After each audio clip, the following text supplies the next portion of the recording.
गोय हे पर्यटक राज्य म्हणटकर गोंयान पर्यटक व्हड प्रमाणात येतात.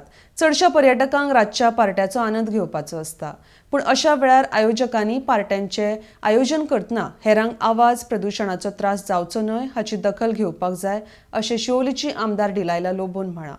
RDXGOA खातीर पणजेच्यान Gautam Shirodkar.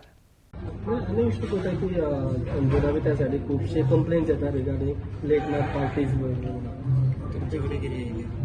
See, as per rules, I think music,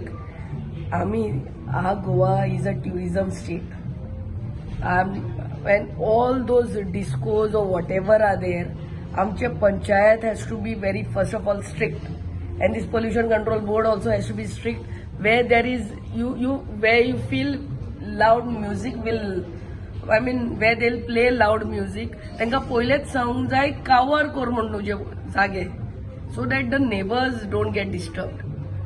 As per law, 10 o'clock music तुवें बंद करूंक जाय नाल्यार स्लो करूंक जाय. अंडरस्टूड न्हू? बट आमचें गोंय ट्युरिझम स्टेट जावन जाल्ल्या कारणान फाटीं फुडें वयता हे सावंड हेका लागून.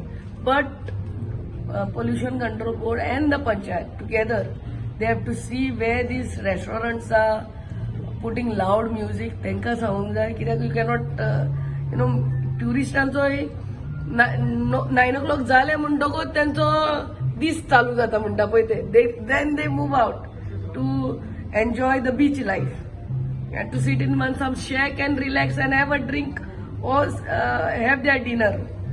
So see that your places are covered, soundproof करात आणि लोकांकूय त्रास करू नाकात आणि तुमचे बिझनेसूय चालू करात. That would be my only request. Instruction तुम्ही दिले असे तुमचे ते आमच्या दे ऑल नो आमचे इन्स्ट्रक्शन वचोंक जाय थंय ना. It is common sense. Otherwise the police comes and closes your business. So when you are putting investing so much in any restaurant, any business, you want business, so do it in a way that is friendly to the neighbors, to everyone.